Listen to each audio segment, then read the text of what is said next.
or comment online on our stream at facebook.com/Talk El Paso. It's 4 p.m. Mountain Time, and that means it's time to talk El Paso with Andrew J. Polk. Thank you all so very much for joining us here for Talk El Paso, airing live on News Radio 690 KTSM. I'm your host, Andrew J. Polk. Thank you for tuning in, however you may be doing so, be it on air, online, live streaming through the free and reliable iHeartRadio app, or joining us over on the various social media pages we are up on these days, facebook.com/Talk El Paso, the Talk El Paso channel over on YouTube, Twitter at Talk El Paso, or twitch.tv, Andrew J. Polk.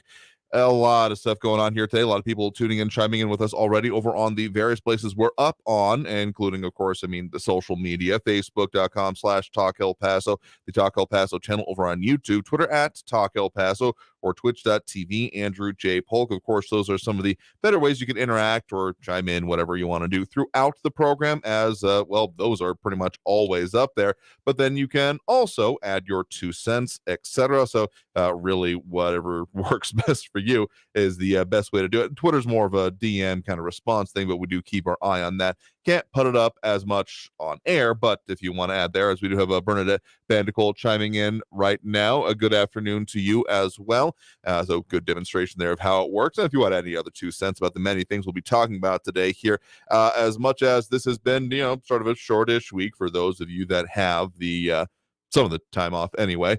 A lot going on here, including just everything going on yesterday. Still some more clarity and aftermath that we'll be getting into with our news partners over at KFOX 14 with, what is going to be going on with essentially the police leadership situation in El Paso after the unexpected passing of El Paso's long-serving chief of police, Greg Allen. A little bit for more updates on both that and what will happen next, as well as what will be happening in, again, still talking with our news partners there, the situation involving the August 3rd trial, particularly from the state angle. Hearing some of those updates, of course, yesterday from the federal case, but that leaves up more than a few questions, some of which starting to get answered in some new news conferences from the local district attorney there, but also some other things going on, including some of the things we weren't able to really analyze yesterday. More of these national political visits. We've even gotten some interesting reaching out to us locally here, even at the station here. But the mayor of New York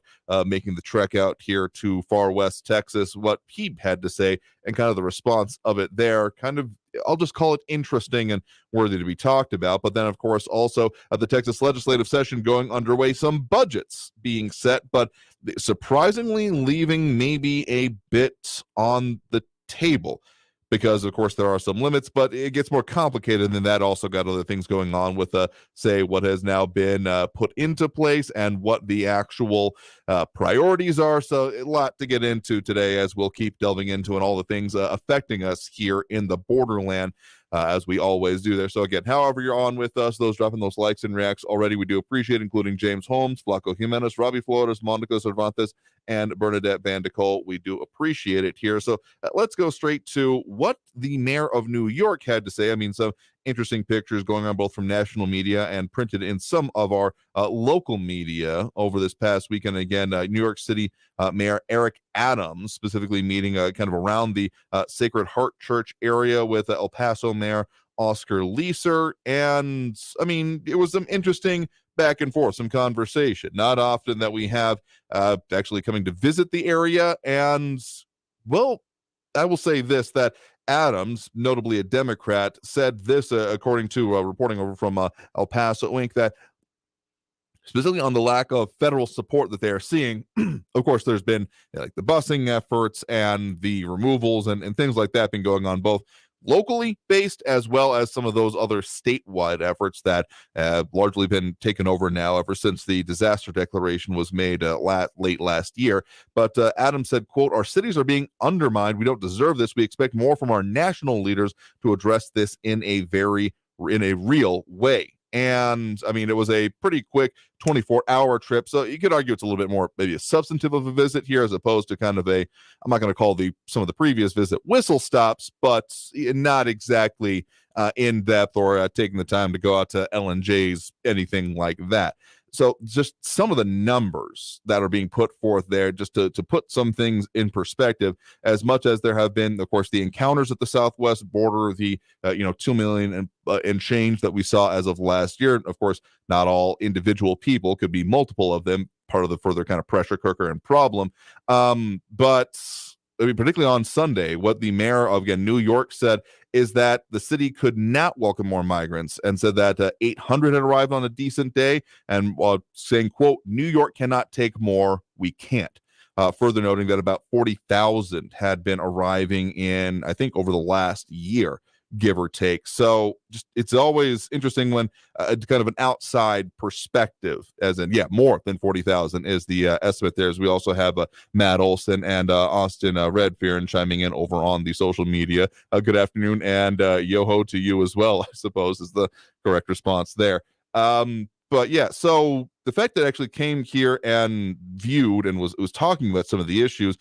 So some of the other times, I think I've mentioned it previously, but I got reached out to by some of our partner stations, other iHeartRadio stations in, say, Denver, or at least the Colorado area in general, in recent-ish week, late last year, I would say as well, when they were starting to have arrivals there, and those on the order of hundreds, like 100, maybe 200 a day as well. Medelson clarifying R, so yeah, apparently that's what we are doing with those comments. In any case, but it was reached out to some other stations in the area, or in our kind of network, because they were wondering, okay, what's going on? They weren't sure initially of points of origin, and then eventually with their local reporting traced it back to points of origin, at least through El Paso, if not exactly not originating from El Paso, but the domestic origin, shall we say.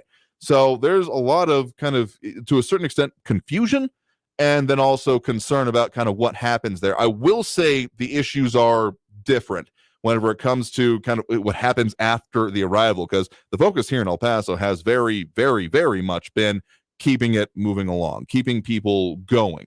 And so that's, it's a transient kind of thing. Like, okay, keep the flow going. Maybe not the quite right way to put it here, but the idea of people not staying here, that's been very much kind of the baseline of, well, you pick a level of response, and that's what's been pretty well built into it, I gotta say. Find me something to the contrary being said by other local elected officials, local stakeholders, or other things, and I'd love to hear about it, because, okay, there may be a little bit on the idea of maybe there should be more, like, say, workforce contribution, but that's only kind of a shade of it, no particular plan in place. Otherwise, again, everything is about moving through. And accusing that of fear-mongering, tell me where I'm wrong, and I will be happy to discuss with you. If you don't like the situation, well, then we're in agreement, I gotta tell you here. But again, the mayor of New York City coming here and saying we cannot take more. Again, the situation, I would say, is different, because this is not a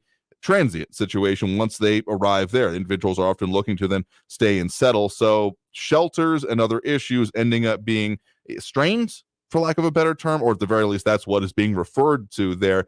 And there have been some back and forth there, including some back and forth from, like, say, the city controller, Brad Lander, kind of even disagreeing with his own mayor on that idea and that point. But it's just an interesting perspective of what happened over there. Not sure much substantive is necessarily going to come out of this. Just kind of more pressure. That was the real focus. I think pressure on the administration, and very clearly coming in the aftermath of, the presidential visit and then the Senate visit that came out. There is an interesting corollary article out now, Texas Tribune out today, with an article titled U.S. Senator John Cornyn Eyes the Seemingly Impossible, a Bipartisan Deal on Immigration. Subtitled, citing the success of his historic congressional session last year, where he helped pass the first gun safety bill signed into law in a generation. Cornyn is hopeful that his ability to strike deals across the aisle will help Congress achieve another elusive goal, an immigration deal.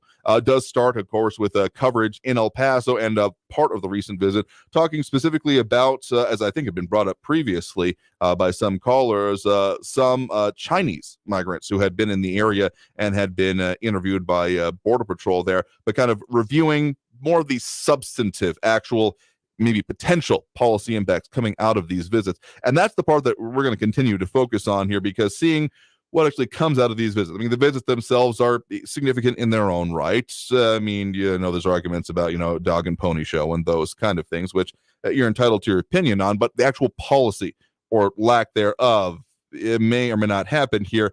And we're talking about the reporting from the Texas Tribune here. So if you got issues with what's being reported on, take that up with them. But in any case, the fact of the matter is that we have, some larger constituent populations, part of the immigration situation we have in our area, but there are many different smaller populations within that as well. So to see what actually policy comes out of this and actually gets able to be put forth will be the most interesting thing. So we'll see if Cornyn is actually willing to kind of put this forth here. I mean, it didn't exactly paint a rosy picture. According to the reporting, he said, quote, "I've never seen the border in this bad shape. There's no alternative but to step up and try to deal with this as best we can. This group of senators has a history of dealing with tough political challenges. We're all interested in solutions. I think this current crisis cries out for a solution." Again, sounds good. Like, I don't necessarily disagree with any of that in there, but the actual solutions themselves, it's one thing to call for solutions, like, oh no, this stinks. We got to do something about it. But then the devil's in the details, obviously, and why there hasn't been as much as apparently a little bit of the budding out there of the first in a generation gun bill passed. We'll be talking about a few generations that there have not been seen an immigration or any kind of substantive immigration bill passed itself there. So, yeah, I'm going to call that maybe a harder pull to make there. At least one thing I want to say there with the Texas legislature, of course, that some of the preliminary budgets, House and Senate, about $130.1 billion in state spending over the next 2 years. And yeah, it does cover the biennium because, well, Texas legislature only meets every 2 years. There is tens of billions of more available, according to the Texas Tribune there, about $50 billion in state funds still up for grabs. So I still have a sneaking suspicion that this session of the Texas legislature is just going to continue to be cranked up to 11 because, let's just say, anyone that I've ever met, maybe not necessarily a decision-making capacity, but like within a department, if there's money left on the table, that's usually seen as you messed up. So I got to wonder how much of that kind of pervasive or, kind of concern is going to further go over to, just in the decision-making process here. So we'll keep our eye on that. Still a lot of kind of jockeying. We'll get into probably specific bills within the coming weeks and months here, but still keeping our eye on that, certainly. So let's go ahead and take that first break of this hour right now. You are, of course, tuned in to Talk El Paso, airing live on News Radio 690 KTSM, and I'm your host, Andrew J. Polk. Coming up after this break, checking in with our news partners at KFOX 14, some of those substantive updates coming to what dominated our conversation yesterday about what is going on with, let's just call it legal situations broadly, both the August 3rd case and then also, I guess, law enforcement, more specifically when it comes to, the leadership in the El Paso Police Department after the sudden passing of the chief of police. So more details on that as well that have begun coming out that happened almost simultaneously or right after we are yesterday. So more on that coming up after this break. You are, of course, tuned into Talk El Paso, airing live on News Radio 690 KTSM. Phone lines open a little bit later. Comments coming in online as well. So stay tuned. More Talk El Paso after this break here on News Radio 690 KTSM. Stay tuned.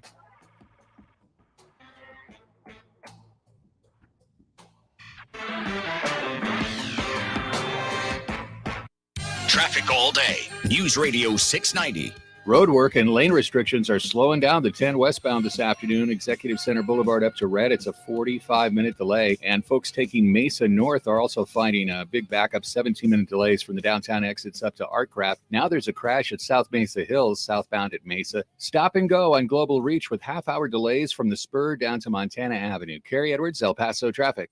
Winning $1,000 incites all kinds of emotions. Are you kidding? No way. What to do with it is up to you. We're going to Key West, that's it. What are you, nuts? We're going to Atlantic City. Listen for your chance to win $1,000 with inflation compensation. Listen for your chance to win $1,000 every hour from 9 a.m. to 5 p.m. Enter the nationwide keyword at ktsmradio.com for your chance to win. Brought to you by Sunland Park, Chrysler Dodge Jeep Ram, where buying a car is fun. This report is sponsored by Blindster.com. Hi, I'm Kyle at Blindster.com. I sell custom-made blinds, shades, and shutters that are easy to install at prices less than big box retailers. Blindster blinds are custom-made for your windows, and I guarantee they'll fit. Don't hire a pro. Do it yourself and save big at Blindster.com.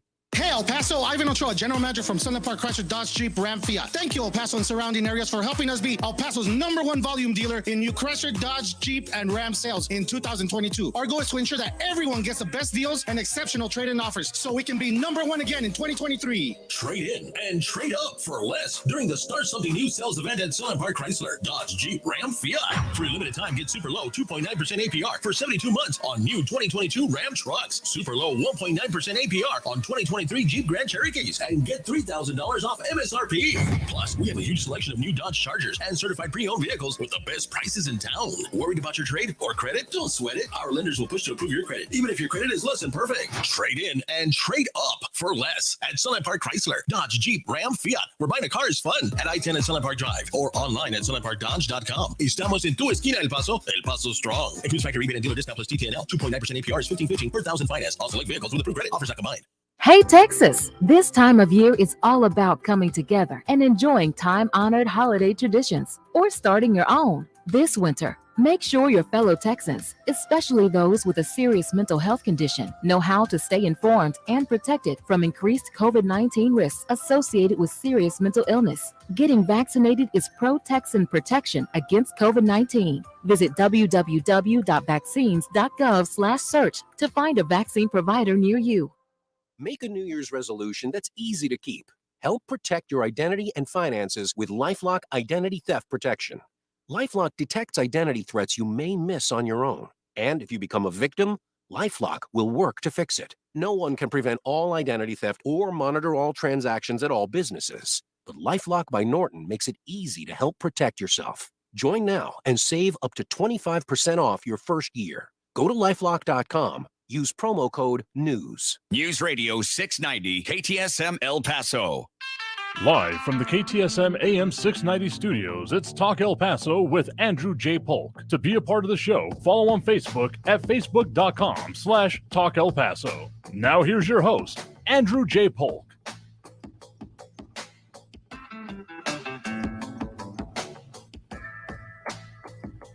Welcome back to Talk El Paso, airing on News Radio 690 KTSM. I'm your host, Andrew J. Polk. Thank you for tuning in, however you may be doing so, be it on air, online, live streaming through the free and reliable iHeartRadio app, or joining us over on the various social media pages we are up on these days, facebook.com/Talk El Paso, the Talk El Paso channel over on YouTube, Twitter at Talk El Paso, or twitch.tv, Andrew J. Polk. Of course, a lot of important things and stories and conversations going on over there. You can drop your comments over on pretty much all those pages. Twitter's more of a DM thing, but we try to keep on top of those here. But of course, we got a lot more that'll be coming up. Phone lines open a little bit later as we do. But joining us right now, we do have Estefania Seifert, investigative reporter with our news partners there at KFOX 14. Thanks for joining us here as we do most Wednesdays. Yes, thank you for having me. Absolutely happy to have you on to talk about some very significant things, both your work directly and some of the investigative reporting going on that we'll get into here. But there have been a lot of very important developments and even new developments going on since we were last on air. I mean, a couple of overriding stories in the community right now, at least kind of an overarching and relative importance, I would say, here is what's going on with the August 3rd Walmart shooting case, and of course the aftermath and kind of what comes next after the passing of El Paso's chief of police. It's sending shockwaves in a whole lot of ways throughout the entire region. I mean, remembrances and things coming in that we've mentioned already here, but some of the kind of like next steps that were not totally clear yesterday becoming a little bit more to light today, as there has been a little bit more information coming out from, say, the mayor and the city manager. Right. I mean, yeah, from a news perspective, there was so much happening in the 4 o'clock hour yesterday. We heard from the city held its own news conference about, the death of Greg Allen, and then the police department held their own news conference on it, all at the same time as also the DA was holding a news conference about the Walmart shooting trial. So yes, a lot going on and still a lot of fallout from all of that. Greg Allen was police chief for 15 years here in El Paso. He served as a police officer for 40 years. Right. We learned during that news conference from the mayor that he died while recovering from a medical procedure. Mm-hmm. So it seems like this was very unexpected for everyone. We heard, from Mayor Oscar Leeser, from City Manager Tommy Gonzalez. We also heard from former Mayor Dee Margo, who became very close to Greg Allen, especially during the August 3rd a shooting, and it really did catch everyone by surprise. It appears, and I think there were questions immediately as to, well, what happens next, and that's something that the city manager addressed. He said that there are 4 assistant chiefs who they are possibly going to be looking into for that position, and so he mentioned that the process for that would be same as any other position at the city. And so we are expecting that, in the next couple of days, maybe weeks, we learn a little bit more about who those, who those people are and how the process will work exactly. But yeah, this is something that we've been, seeing all over social media, in every aspect, just people, speaking on the death of Greg Allen.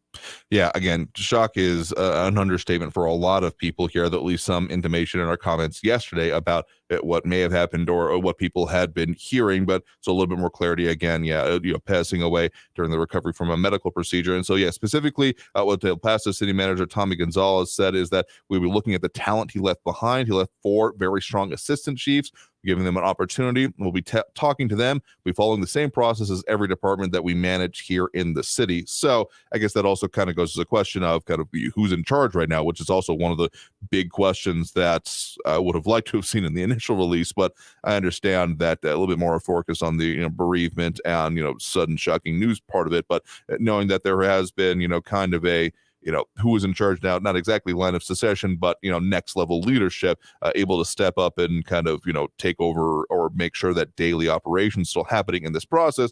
Very important to me, and I'm sure plenty of others. Right. And even, because questions were asked during these news conferences by reporters who were asking, well, who's in charge now? What's next? And I think the overall sentiment was, we're mourning right now. We'll get to that first. We're trying to, just pay our respects to the late police chief. And so yeah, there was, I mean, you all have probably seen the images of law enforcement gathering for a procession at the Hospitals of Providence, the East Campus, that ended at Sunset Funeral Homes in the Lower Valley. So yeah, it was a very unexpected. Like everyone has said, we've definitely reached out to a lot of people who have been involved in some way or form, with the police department, City Rep Henry Rivera, also, Sheriff Richard Wiles, Al Velarde with the school district, just all of, what their thoughts, what their perspective, Commissioner Carlos Leon.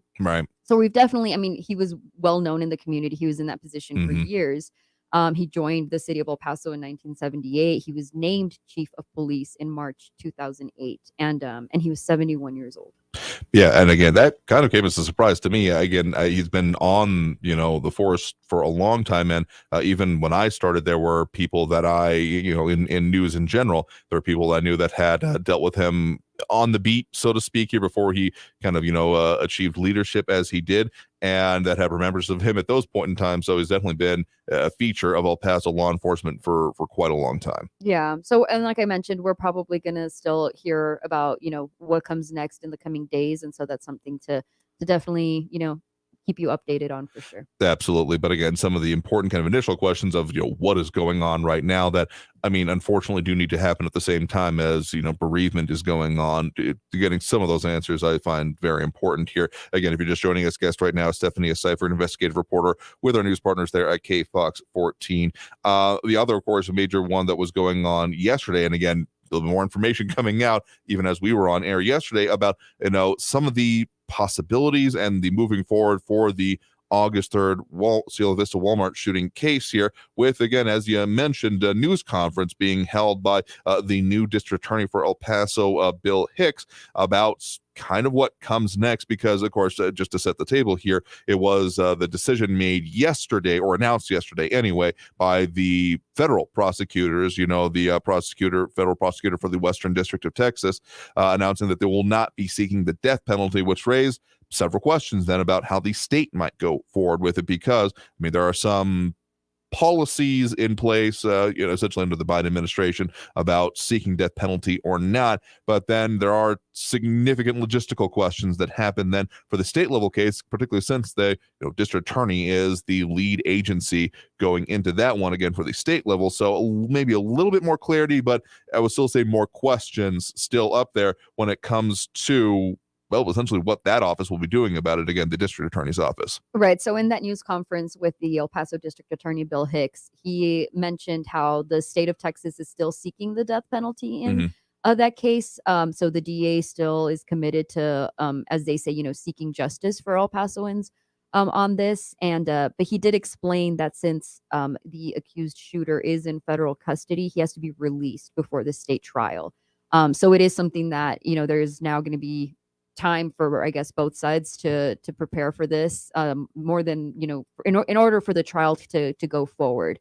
So this will be possibly taking a while, which I think we've always known was going to be the case. Yeah, absolutely. But yeah, I guess this, for some people, the reaction, it came as a surprise because, we had heard from Jaime Esparza when he was DA that, he was, committed to pursuing the death penalty. In the end, it didn't really come down to him. It wasn't really his Right. decision. And so I think that's why there was a bit of confusion from people where that came from. I mean, that's, as you mentioned, that's part of, a policy from like the Biden administration. And so as far as here, the state trial, the DA says that they still plan on pursuing that.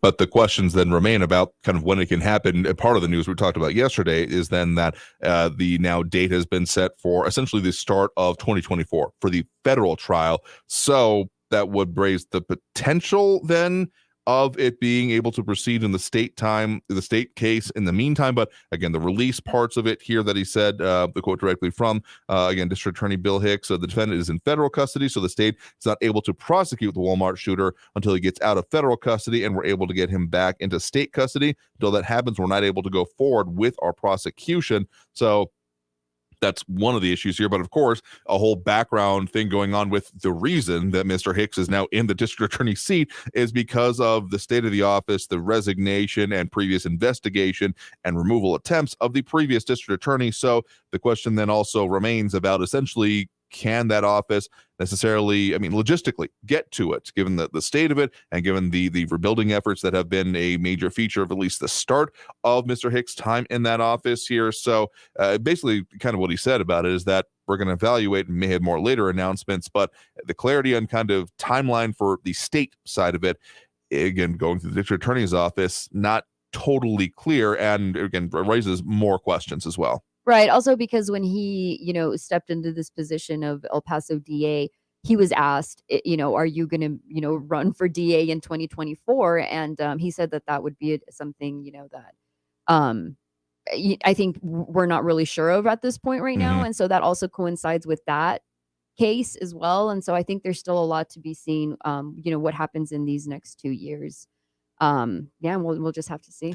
Yeah, because not that any bit of legal process is exactly expedient, despite what has been written and required in, say, the Constitution about it. But this case, particularly this level of it, is not going to be something happening in brief, I guess would be the right way to put it here. So again, these timelines start clashing with it, including, again, like you mentioned, the re-election potential here. As we've heard previously from, say, retired El Paso Judge Luis Aguilar, that there's some very tight timelines, like even outside of this case here, for Hicks in this office in order to kind of accomplish what needs to be done, what people expect to be done, and then running into election, there's kind of a lot of kind of rock and hard place situations I feel like we're running into here in almost all of it. So we have to looking close at some of those further announcements here. So again, joining us here in studio, Stephanie Cipher, investigative reporter with our news partners at KFOX 14. She does do investigative reports besides these very overriding things going on right now. We'll talk a little bit more about those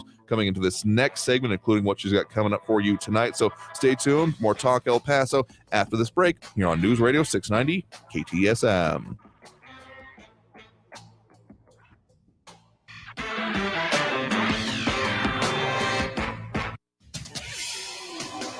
El Paso's News Radio 690 KTSM.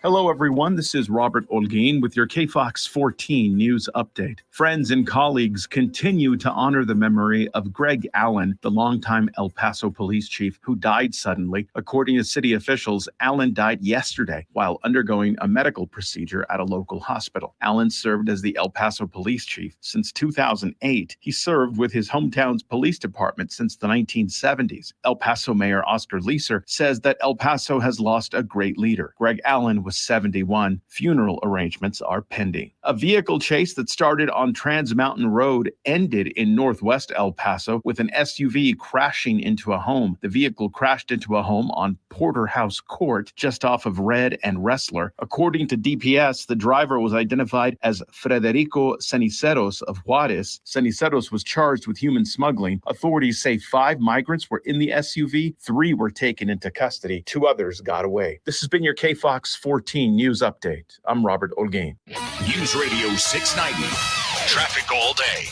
From the KFOX 14 Severe Weather Center, I'm meteorologist Brad Montgomery. Colder for tonight. Many areas around El Paso close to or below that freezing mark for your Thursday. Less windy, but still cool with a high around 51 for tomorrow. We go gustier for your Friday. Highs climbing into the lower 60s, so a little milder for our Friday. And then we cool it back down for the weekend. Highs lower to mid 50s Saturday and Sunday. From the KFOX 14 Severe Weather Center, I'm meteorologist Brad Montgomery. This report is sponsored by Staples Stores. Staples helps you start the new year off right with big savings on everything you need for your business. Now, Staples Reward members get $30 back in a Staples Store bonus when they spend $100. Rewards members only. Store bonus redeemable in-store only. Offer ends 1/21. Save big at Staples. Attention Bachelor Nation. He's back. The host of some of America's most dramatic TV moments returns with the most dramatic podcast ever with Chris Harrison. During 2 decades in reality TV, Chris saw it all. And now he's telling all. It's going to be difficult at times. It'll be funny. We'll push the envelope. But I promise you this, we have a lot to talk about. Listen to the most dramatic podcast ever with Chris Harrison on the iHeartRadio app or wherever you get your podcasts. On a busy construction site, things can be misinterpreted. Bring in the bulldozer. It can sound a lot like, building looks mediocre. Designs need a do-over. or even, install a roller coaster? Okay. be on the same page at every stage with Autodesk. From the designers to the field crew to the owner of the finished building, Autodesk Construction Cloud gives everyone clarity. Now, can we actually bring in the bulldozer? Cash Blitz scratch tickets from the Texas Lottery are here. Play for a shot at top prizes from $5,000 to $1 million. Plus, enter to win a VIP iHeart trip and more at texaslottery.com. Hi, I'm Kyle at Blindster.com. I sell custom-made blinds, shades, and shutters that are easy to install at prices less than big box retailers. Blindster blinds are custom-made for your windows, and I guarantee they'll fit. Don't hire a pro. Do it yourself and save big at Blindster.com. This report is sponsored by Blindster.com. Always just minutes away from the latest news around town and around the world. You need to know what's going on. News Radio 690 KTSM. Hey, hon, what you doing with your phone? Do flowers have best friends? I don't know. Hey, look. Whoa. Some answers can only be found in nature. Discover the unsearchable. Visit discovertheforest.org to find a trail near you. Brought to you by the United States Forest Service and the Ad Council. El Paso's News Radio 690 KTSM. Live from the KTSM AM 690 studios, it's Talk El Paso with Andrew J. Polk. To be a part of the show, call 915-544-KTSM or follow on Facebook at facebook.com/Talk El Paso. Now here's your host, Andrew J. Polk. Welcome back to Talk El Paso, airing on News Radio 690 KTSM. I am your host, Andrew J. Polk. Thank you for tuning in, however you may be doing so. A lot of ways to interact with the show. We'll have those phone lines open a little bit later this segment, as we usually do, announcing that. And, of course, comments coming in through the social media channels popping up on screen, some of the most relevant ones there, and reading them out a little bit later here. But still joining us here in studio right now is Estefania Seifert, investigative reporter with our news partners there at KFOX 14. Thanks very much for sticking around with us right now. Pleasure to be here. Thank you. Absolutely, because of all the important and varied things going on in the community right now, there's still the in-depth reporting that you have been working on, and we want to, of course, make sure to focus on, because delving a little bit beyond the headlines and into what are some of the significant things going on in the background. One we had mentioned last week, but now the full report out about what exactly is going on when it comes to Sun Metro and crashes, or specifically safety reports in general.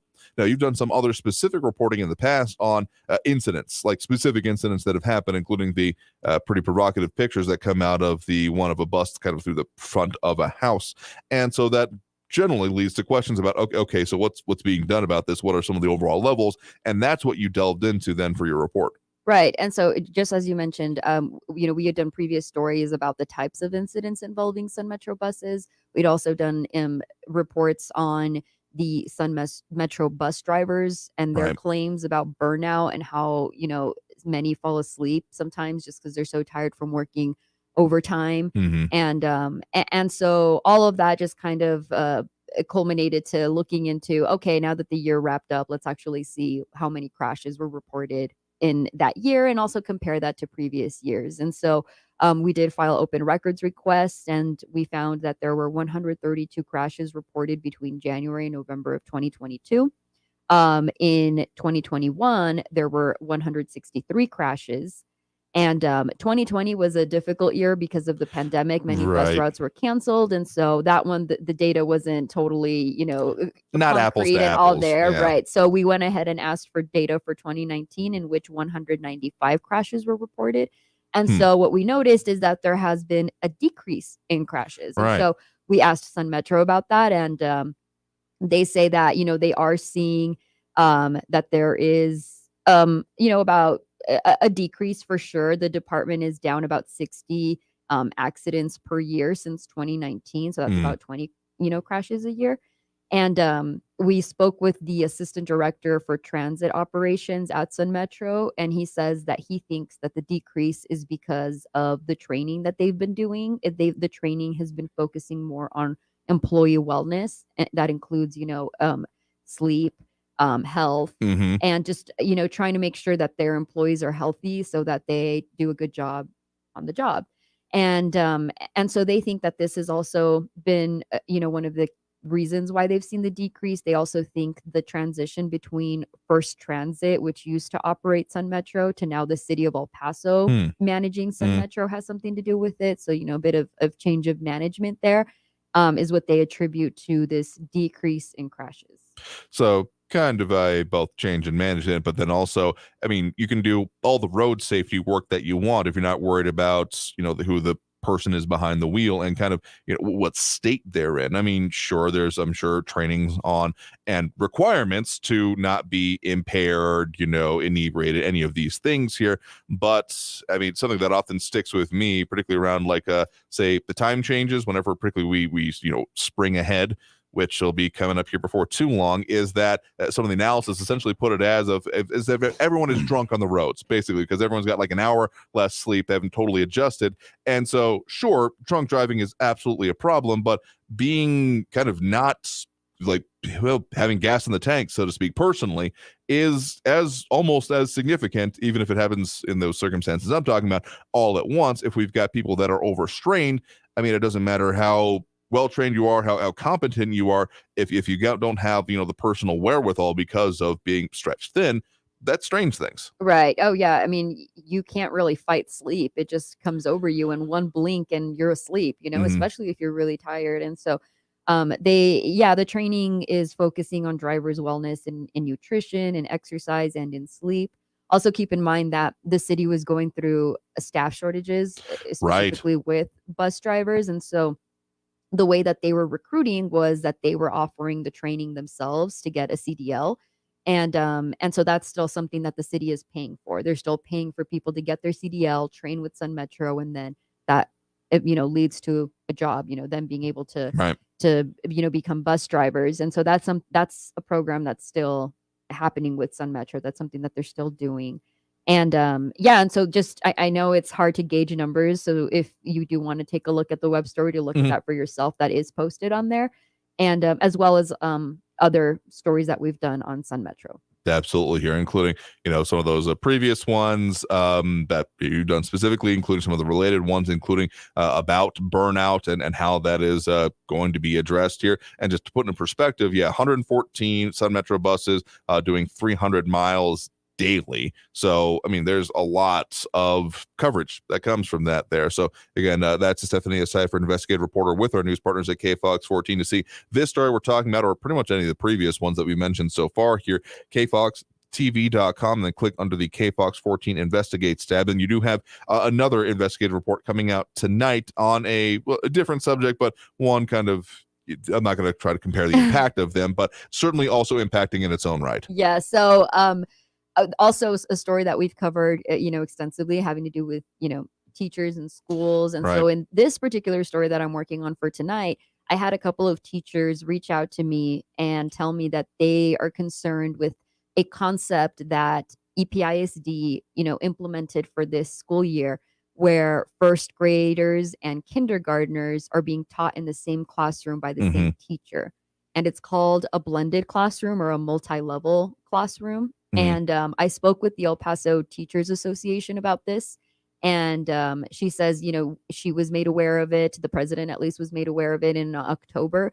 From what the teachers tell me, it appears it was implemented in September. So, as the year was starting this school year. And she says that she had reached out to the National Education Agency, to learn more about this approach, and that it has been successful in some schools across the country. But in order for it to be successful, there's a lot of planning and a lot of training that goes into it, because it's very different, teaching first grade than it is teaching kindergarten. There's also the questions of, okay, so then when the year is over, how do they move up in grades? Do they both move up to second grade? Is it first grade goes to second, kinder goes to first, and does the teacher follow them? So lots of questions from teachers and parents. The president of the El Paso Teachers Association said that she did have one parent who pulled their child out of the class and put them in another school where they didn't have this blended classroom approach. And this is only in select campuses. And so she thinks that this probably has to do with there not being, enough certified teachers. And so that's a way to go about it. We did reach out to the district, and so we'll have their response on it tonight. So again, a lot of, the education is another, pick a thing that hasn't been in upheaval, and I'd love to find out more about it, but education certainly has been in the way it's been dealt with. We've seen a lot of circumstances, even just in our region, including in New Mexico and Las Cruces specifically, there being, National Guard troopers that were being deployed, quote unquote, into classrooms in order to fill in for teaching needs. That has largely ended, to my understanding, at least in our area here. But we've seen a lot of adjustments having to be made over, the course of, both the immediate and the shutdowns coming with the pandemic, and now in the aftermath. So be a very interesting one to see there tonight. I'm sure there'll be a lot of community response and ways people will be, thinking about this. And I'm not surprised that there was someone that you mentioned taking their own, child into their situation into their own hands. And I'm sure there might be more consideration of things like that, or people wanting to know a lot more and maybe thinking about those kind of ways. Oh yeah, and I think we'd love to hear what the response is, because many of the teachers I spoke with did not feel comfortable talking about this on camera, or were told that the district wouldn't allow them to talk about it. So we did speak with them, without the camera present, and they explained their concerns. And I'm sure that there are also parents who could voice whether they think it's a good idea, whether they think it's, not something they would want for their child. We've heard the teacher's perspective, and, we've heard a bit of a parent's perspective, but if we can get more of that, that'd be great. I would be very interested in seeing, everyone's reaction to this. Absolutely. So that'll be coming up tonight, KFOX 14 News at 9. Also, again, online right about that same time, frankly, here again, KFOXTV.com, and then click under the KFOX 14 Investigates tab here. And so, of course, these are important things, and the investigative reporting continue on here, but we do have kind of an important thing to mention here about kind of your future as well here, and it's something that you at least want to let people know that is coming up, right? Yeah, so I just wanted to let you all know my time in TV has come to an end. So I did want to, thank you, Andrew, for allowing me the time here to talk about the stories that, we were able to work on, and all the people we were able to help, and the questions we were able to get answered, and for giving, us that platform here on your show, and to, everyone who listens in and everyone who has chimed in. I'm so grateful for all of the, feedback I got, all of the emails, the calls, the texts, whatever it was so helpful to me, because those story ideas turned into actual stories and actual action and change. And so that's the whole point of journalism, right? And so that was really awesome. And I'm very thankful for you and for everyone listening for that support, and for always keeping me in mind when you had, a story or anything you wanted, a solution to. Absolutely. Well, we've certainly appreciated your time in here and talking about these things, giving a little bit more in-depth even on the background of some of how these things came about, that hopefully I hope people found useful. But certainly wish you well on whatever comes next for you as well. Thank you. And I'll still be in El Paso, and I'll still be involved in the community. So of course, if you see me or hear me, recognize my voice, whatever it may be, please come and say hi, or please, just keep me involved, because I'll still be involved, in the community. And so happy to help. Thank you for having me. Absolutely. Well, again, greatly appreciated it. And we'll say on the airwaves, you will be missed. Thank you. I'll miss you all too, but you'll continue with great work, and I'm excited to see what's next. Absolutely. So we'll keep our eye on that here. So with that, again, thank you to Stefania. And then we'll go ahead and go now to open up those phone lines now. So if you want to get on the line, add your 2 cents, a comment of what we've been talking about and more. That number, of course, is 915-544-5876, 915-544-KTSM. Back after this break with more Talk El Paso here on News Radio 690 KTSM.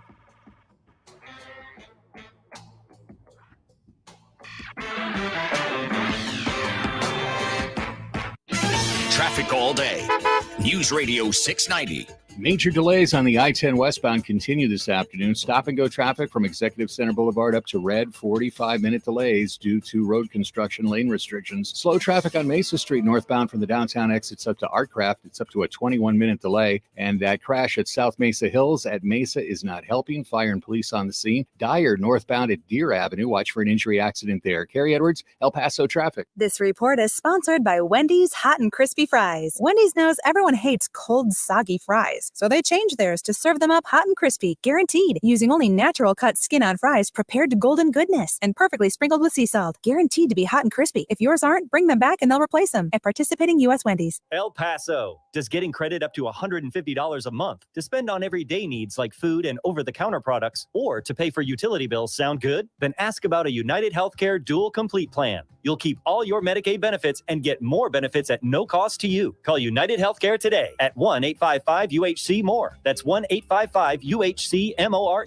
Benefits, features, and or devices vary by plan and area. Limitations and exclusions apply. Food, OTC, and utility benefits have expiration time frames. Call your plan or review your evidence of coverage EOC for more information. For more than 20 years, the Window Depot has provided the best price and the biggest inventory on in-stock vinyl windows. And now, the Window Depot is more than a window store, offering homeowners and contractors a one-stop warehouse offering interior and exterior doors, granited quartz countertops, in-stock cabinetry, and skylights to finish your project. Their team of professionals will help with everything from free kitchen design to custom orders from leading manufacturers like Milgard and Geldwin. Order online or find a location near you at thewindowdepot.com. Hey Texas, did you know that individuals living with serious mental illness are more susceptible to severe COVID-19? Visit covidvaccine.texas.gov for vaccination resources to help reduce the risk and keep yourself and your fellow Texans informed and protected this holiday season. Stay healthy, Texas. When your back pain is your foot's fault. This is Dean's story. It was affecting me when I walked, which is a kind of a common activity. Dean's chronic back pain had become a pain in the you-know-what. At first, I just sort of ignored it, but eventually everything catches up to you. Physically and mentally. Back pain affects your mood. It really does. But that's not the only connection Dean made. A friend of mine suggested I go to the Good Feet store. I was a little confused. Why would I need a foot store? My feet are fine. But he thought, what the heck? He had nothing to lose. They took impressions of my feet, and with the footprint, they were able to get me a personalized arch support that lifted pressure off my back. So the source of your back pain was right under your toes. It's something maybe I should have known, but I found out in the nicest possible way. See how arch supports work for you with a free fitting. Find your Good Feet store at goodfeet.com. Airway Boulevard at I-10. Hi, I'm Kyle. My company is Blindster.com. I started Blindster in 2010 to provide custom blinds, shades, and shutters at affordable prices. Our blinds are easy to install and shipping is free. Don't hire an expensive professional. Do it yourself and save big at blindster.com. News Radio 690 KTSM. Live from the KTSM AM 690 studios, it's Talk El Paso with Andrew J. Polk. To be a part of the show, call 915-544-KTSM or follow on Facebook at facebook.com/Talk El Paso. Now here's your host, Andrew J. Polk. Thank you all so very much for joining us here for Talk El Paso, airing live on News Radio 690 KTSM. I am your host, Andrew J. Polk. Thank you very much for tuning in, however you may be doing so, be it on air, online, live, streaming through the free and reliable iHeartRadio app, or joining us over on the various social media pages we're up on these days, facebook.com/Talk El Paso, the Talk El Paso channel over on YouTube, Twitter at Talk El Paso, or twitch.tv, Andrew J. Polk. A lot of discussions we're talking about there. A lot of people chiming in over on the comments, dropping those likes and reacts that we do, of course, appreciate, including Marky Mendango, Ida Beza Gardner, Ion Graham, Matt Olson, Richard Janicek, Amber Banda, James Holmes, Flaco Jimenez, Monica Cervantes. I do believe, well, I get a little more that's not showing me there, but also Louis Pinato and Bernadette Bandicol. Sometimes it gets a little bit annoying that way, but not showing all of it. But if you are on there, you are appreciated in due order and course here. Monica Cervantes, if I didn't say that one already, but and Louis Pinato. But we're short timing at this segment, so just want to put it back out there. Phone lines are now open, and we'll be taking those calls, delving more into them if you on the line here, and we'll get to more of those here. But that number is, of course, 915-544-5876, 544-KTSM. And I mean, a lot of things we're talking about here today, including Rick Kern chiming in about Greg Allen will be missed. He's a dear friend and a dedicated servant to our community.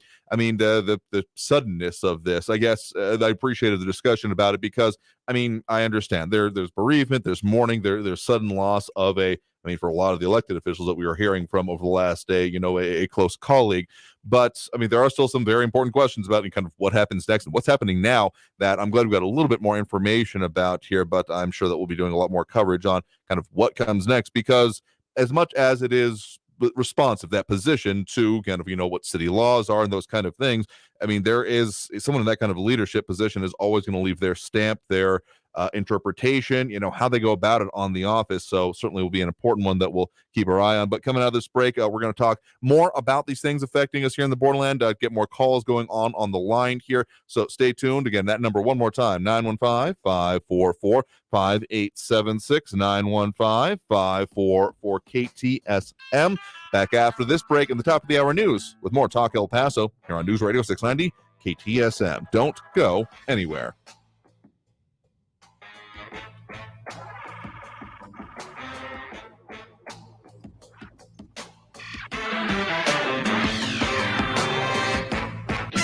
Traffic all day. News Radio 690.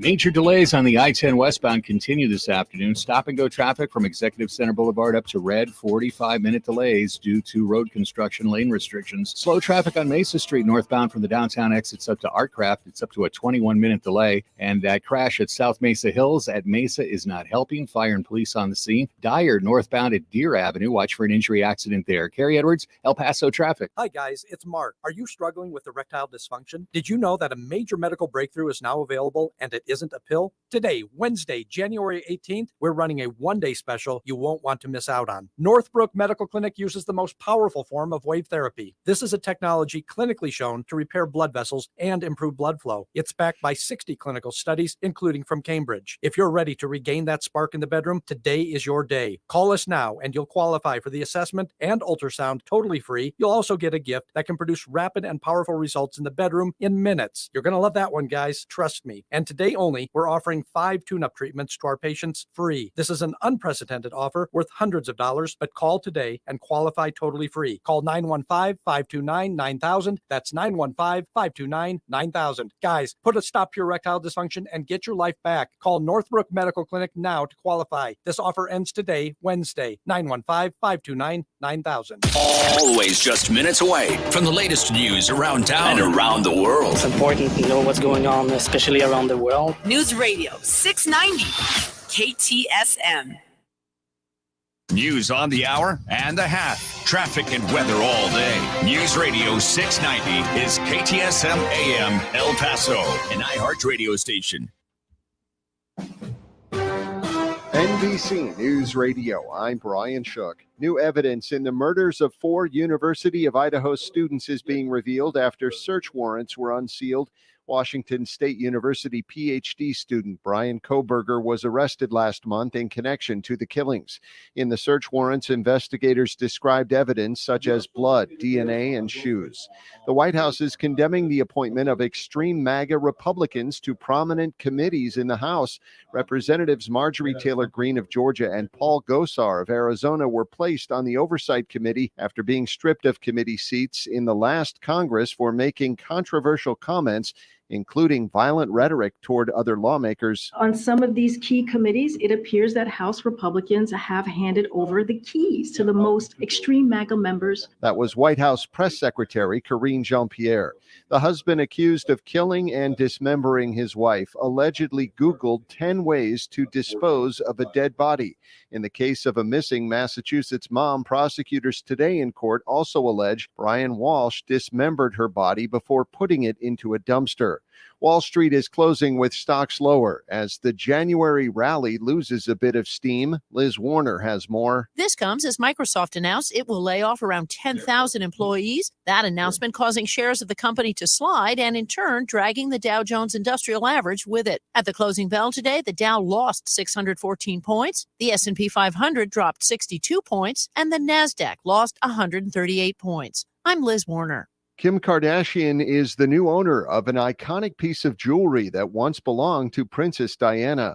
Kardashian snatched a rare diamond-encrusted cross necklace at auction on Wednesday, which Diana famously wore at a London charity gala in 1987. You're listening to the latest from NBC News Radio. Over $400 million in cryptocurrency is gone from FTX's accounts. The bankrupt crypto firm showed a presentation to its lawyers and advisors, updating total liquid assets for recovery to about $5.5 billion worth. That includes the unauthorized third-party transfers. That missing crypto could be connected to a hack of FTX's systems discovered after the company's collapse in November. New York City Council members want to stop the illegal cannabis shops popping up and discussed enforcement measures at a hearing on Wednesday. Councilwoman Gail Brewer says 11 illegal stores can be found within blocks of Housing Works Cannabis, which is New York's only legal recreational pot retailer. There has been a line around the block, so it is popular. But how can we expect legal shops to compete in this kind of marketplace? New York City Sheriff Anthony Miranda says investigations are underway. Over 1,200 locations that are going to be inspected or focus of target about investigations. And New York Senator Liz Krueger is emphasizing one thing. If you are running one of these illegal shops, you're not going to get a license from us.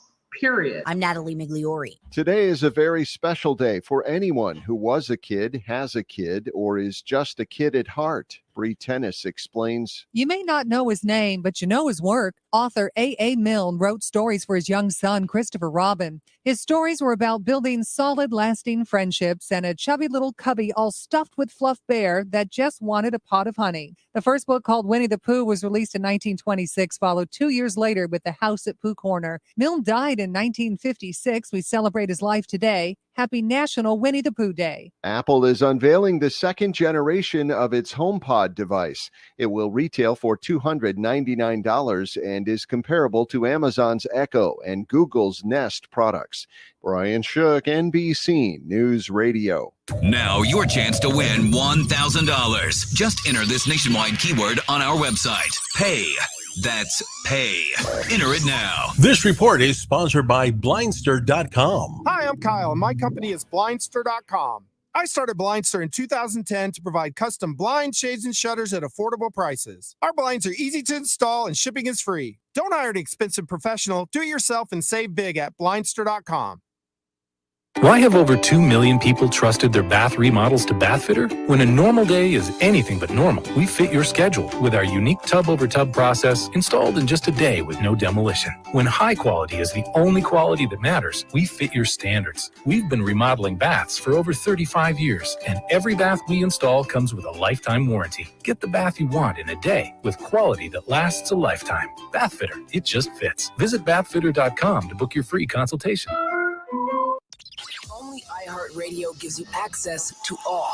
iHeartRadio. Access to all of your favorite radio stations. It's Ryan Seacrest. I go by the name of Charlamagne the God. Hi, I'm Ellen K. Bobby Bones here. Hola, soy Enrique Santos. Access to all of the best free curated playlists. My favorite music. The best songs. A little bit of everything. Access to all of the great podcasts for every interest. The Stuff You Should Know podcast. The Daily Show podcast. The Herd with Colin Cowherd. And best of all, it doesn't cost a thing. Download the absolutely free iHeartRadio app now. Over-the-counter pain medications can be bought without a prescription and are intended to reduce fever and temporarily relieve minor aches and pains. There are two main types of over-the-counter pain medicines, acetaminophen and NSAIDs. Although both types of pain medications treat the same symptoms, they work in different ways and have different risks and benefits. That's why it's important to always read and follow the drug facts label on your medicine. If you have any questions, ask your healthcare professional or pharmacist. News Radio 690 KTSM El Paso. Live from the KTSM AM 690 studios, it's Talk El Paso with Andrew J. Polk. To be a part of the show, call 915-544-KTSM or follow on Facebook at facebook.com/Talk El Paso. Now here's your host, Andrew J. Polk. Thank you all so very much for joining us here for Talk El Paso, airing live on News Radio 690 KTSM.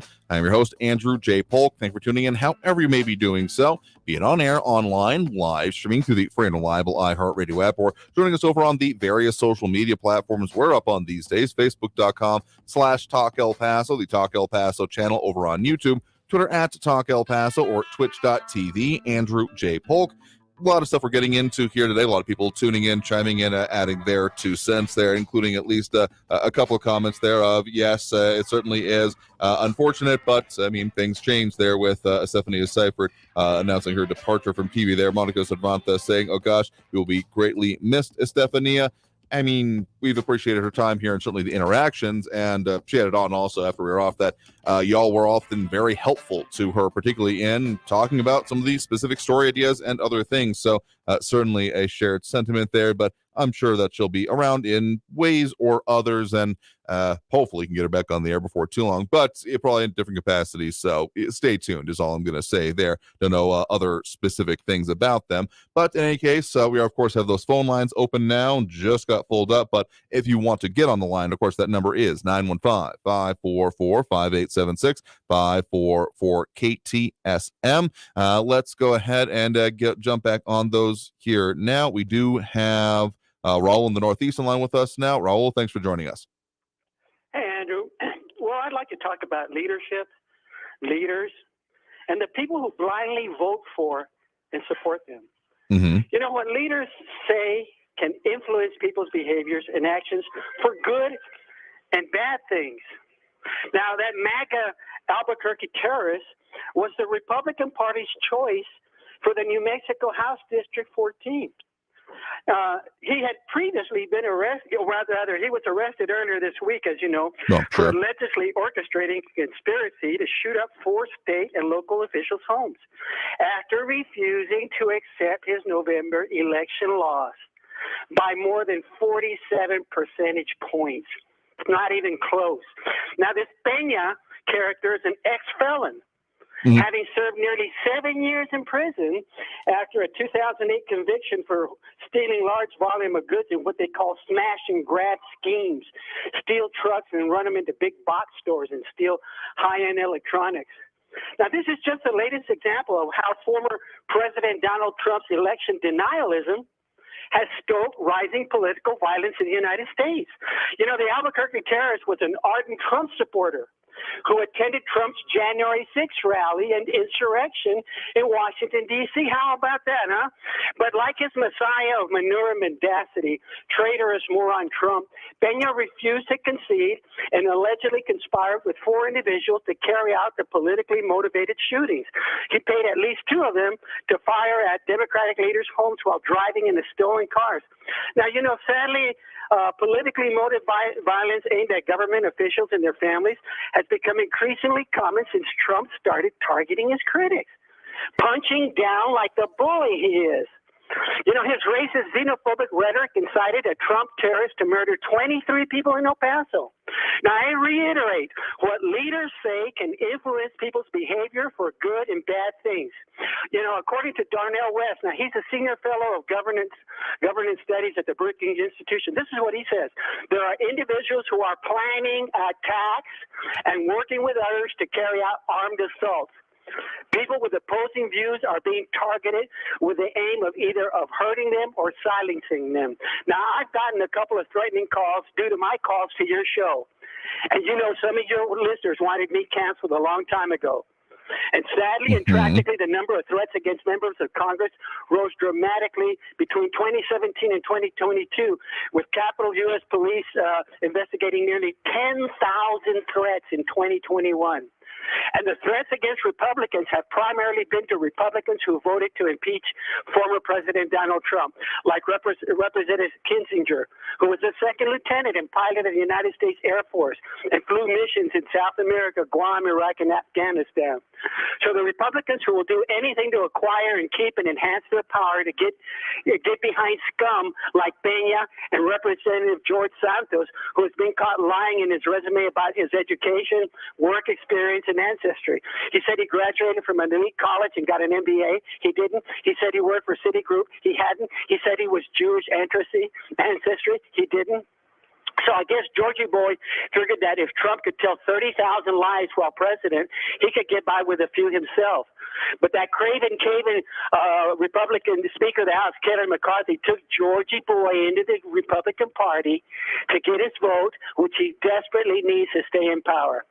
I mean, that has been sort of the analysis here. I mean, we haven't talked much about George Santos except in passing here. The whole Santa Fe or Albuquerque situation, a little bit more at Bernalillo County in general, a little bit more relevant to our local area. At the very least, our signal sometimes makes its way up there. Let me just say this on the whole concept of leadership that you're bringing up there, that anyone, in a position of power, words certainly do matter.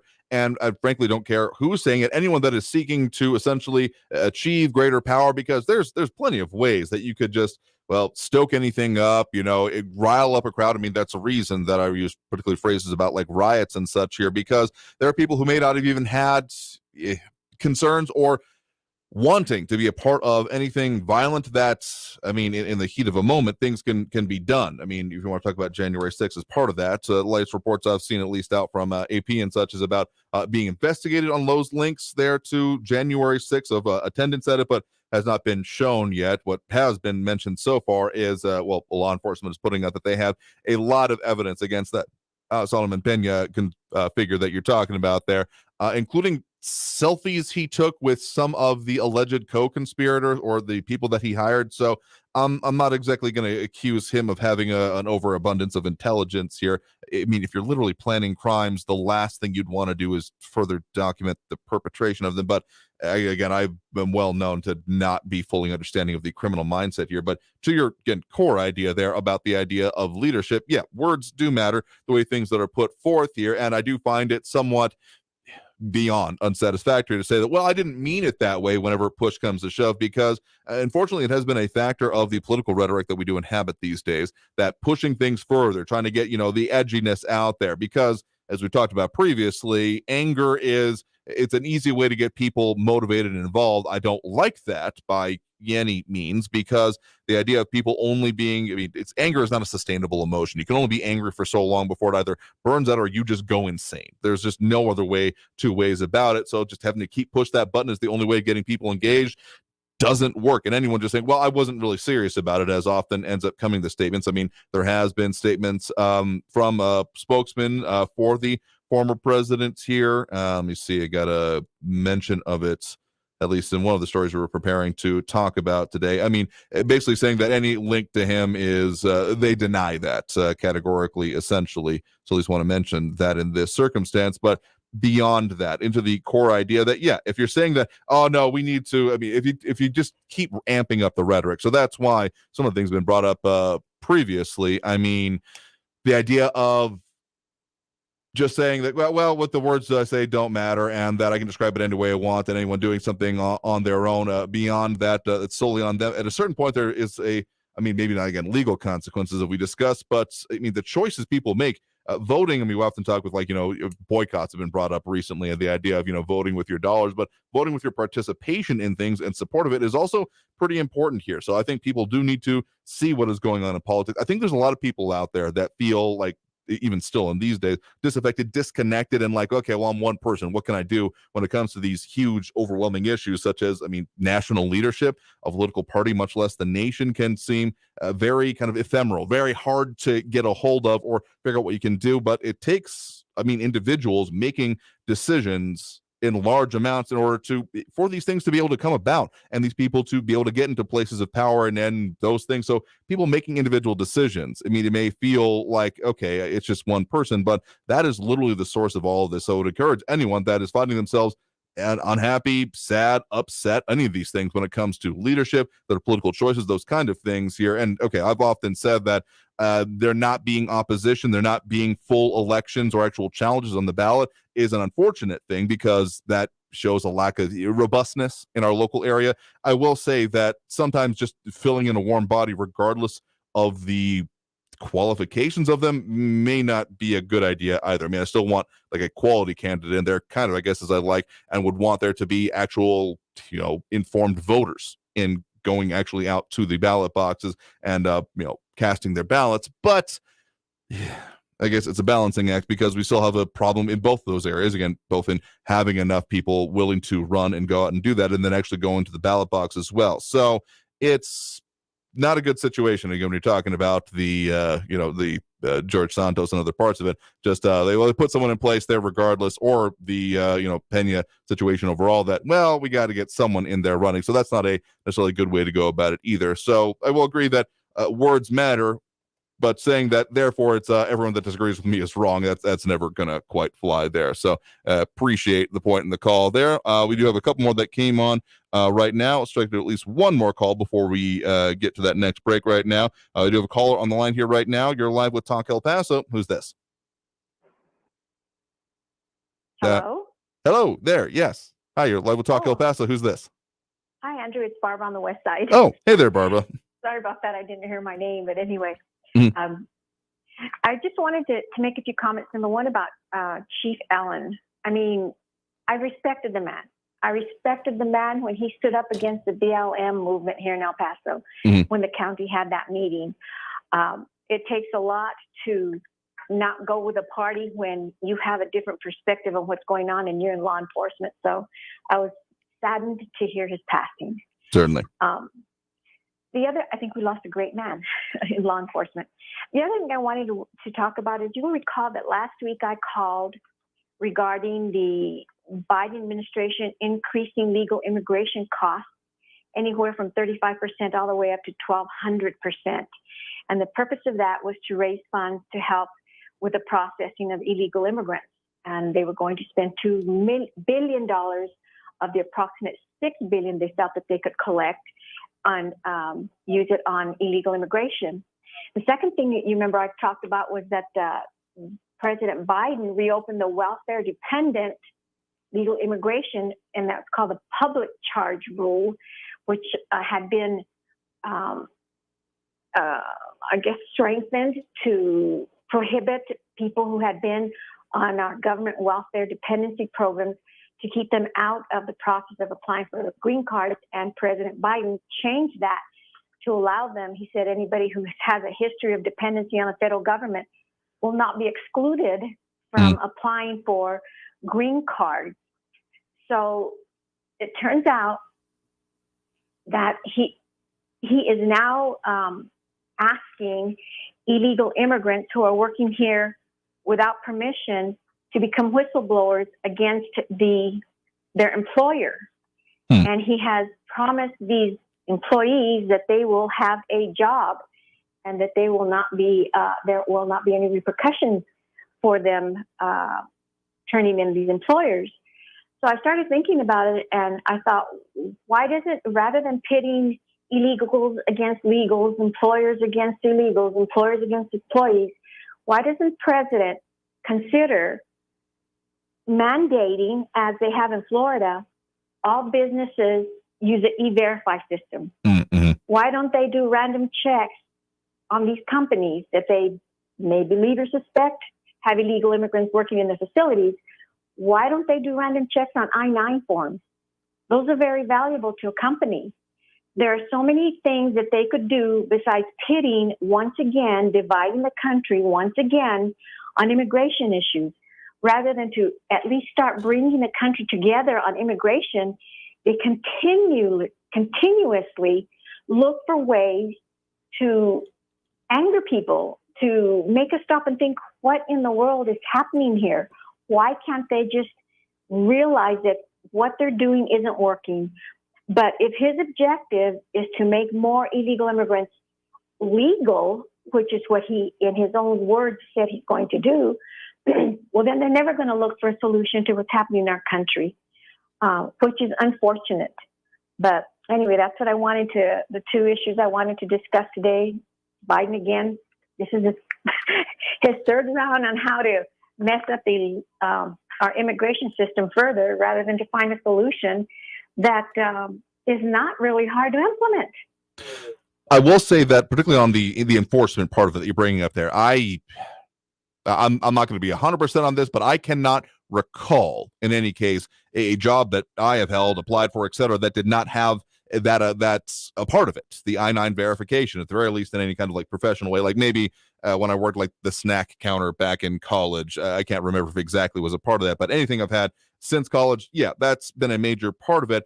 And so what I will say is that I'm remembering particularly a set of, I forget the date and exactly where it was, when it was, but let's call it within the last 5 or so years, that there was actually enforcement action done at a series of like meat processing plants, I think chicken primarily, in about the Midwest. And the major part of that enforcement was on, well, the individuals, the employees in that case there, whereas the actual employers are saying, oh, well, we just didn't know. There wasn't many consequences for them there. So in that vein, if they're trying to maybe flip that, I could see that as being a focus on it, but I would wonder how effective that's actually going to be, because the kind of tacit, well, if you employ these people, we're going to go out and deal with the people and leave you alone. I don't think that has served us well, because that further, it keeps the incentivization still within the system. So, the whole idea of under the table, I guess the question is, and other commenting like Monica Cervantes saying, yeah, I-9 is a required form, won't process paychecks without one. Probably a good thing, both legally and liability wise.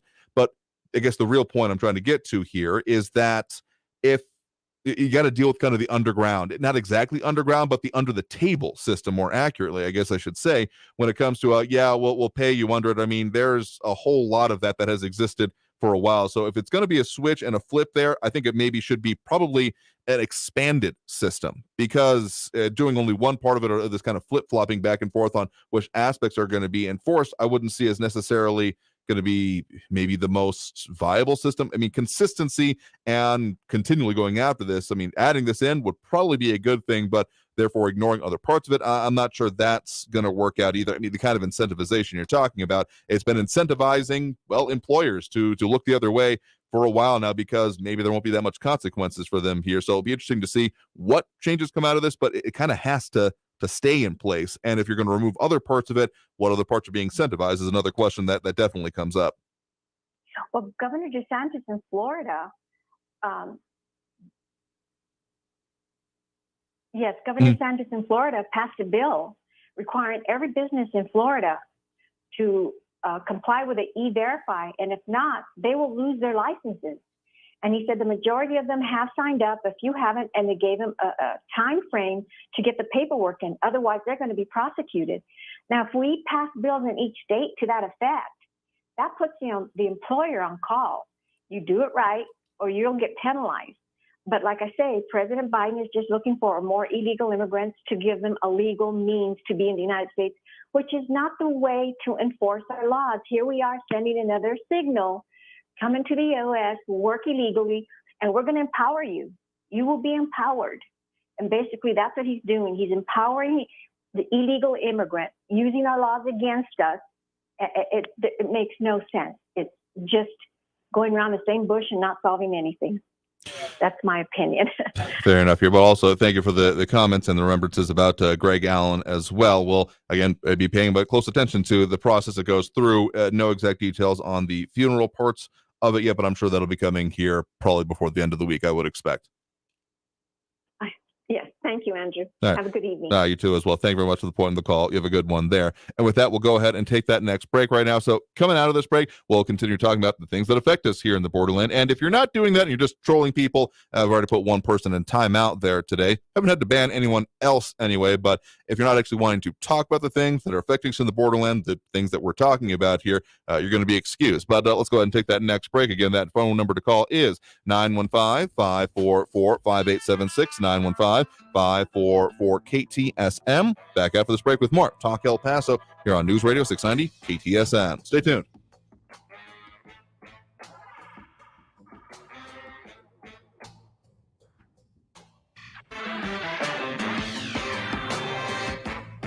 Traffic all day. News Radio 690. Stop and go traffic on the I-10 westbound is looking a lot better than last half hour. Executive Center Boulevard up to Artcraft is a 10-minute delay. Mesa Street northbound and toward the Upper Valley from the downtown exits up to Artcraft, it's an 18-minute delay. Global Reach still slow with over 30-minute delays from the expressway down to Montana Avenue. And an entry accident to look out for dire at Fort Boulevard. Carrie Edwards, El Paso traffic. Winning $1,000 incites all kinds of emotions. Are you kidding? No way. What to do with it is up to you. We're going to Key West, that's it. What are you, nuts? We're going to Atlantic City. Listen for your chance to win $1,000 with inflation compensation. Listen for your chance to win $1,000 every hour from 9 a.m. to 5 p.m. Enter the nationwide keyword at ktsmradio.com for your chance to win. Brought to you by Sunland Park, Chrysler Dodge Jeep Ram, where buying a car is fun. This report is sponsored by Blindster.com. Hi, I'm Kyle, and my company is Blindster.com. I started Blindster in 2010 to provide custom blinds, shades, and shutters at affordable prices. Our blinds are easy to install and shipping is free. Don't hire an expensive professional. Do it yourself and save big at Blindster.com. Why do you buckle up when you get in your truck? Maybe you do it to get home safely to your loved ones, or because you take your job as a professional driver seriously, or because you want to follow the law to stay safe. Remember, it doesn't matter how long you've been driving, or even if it's a quick trip. Wear your seatbelt to stay safe on the road. Learn more at www.sharetheroadsafely.gov. That's www.sharetheroadsafely.gov. And remember to buckle up when you get behind the wheel. Paid for by FMCSA. Hey, Texas, there are approximately 950,000 individuals in Texas living with a serious mental illness, which is an individual risk factor for severe COVID-19. If you or someone you know is living with a serious mental health condition, such as schizophrenia, major depressive disorder, or bipolar disorder, make sure they know where to go this holiday season to stay safe and healthy. Visit covidvaccine.texas.gov to find resources and location information for vaccine providers near you. Stay healthy, Texas. Finding great candidates to hire can be like, well, trying to find a needle in a haystack, but not with ZipRecruiter. Its powerful technology actively finds and invites qualified candidates to apply to your job. So while other companies might deliver a lot of hay, ZipRecruiter finds you the needle in the haystack. See why 4 out of 5 employers who post a job on ZipRecruiter get a quality candidate within the first day. Try ZipRecruiter for free at ZipRecruiter.com/free. That's ZipRecruiter.com/free. If you want to save money and start the year right, Staples has you covered. I need everything to restock my business. File folders, break room supplies, even business cards. Staples has you covered with big savings on everything you need for your home or office. And now at Staples, Rewards members get $30 back via Staples store bonus when they spend $100. That's $30 to use toward everything from ink to tech. Save big right now at Staples, the working and learning store. Rewards members only. Store bonus redeemable in-store only. Offer ends 1/21. El Paso's News Radio 690 KTSM. Live from the KTSM AM 690 studios, it's Talk El Paso with Andrew J. Polk. To be a part of the show, call 915-544-KTSM or follow on Facebook at facebook.com/Talk El Paso. Now here's your host, Andrew J. Polk. Thank you all so very much for joining us here for Talk El Paso, airing live on News Radio 690 KTSM. I'm your host, Andrew J. Polk.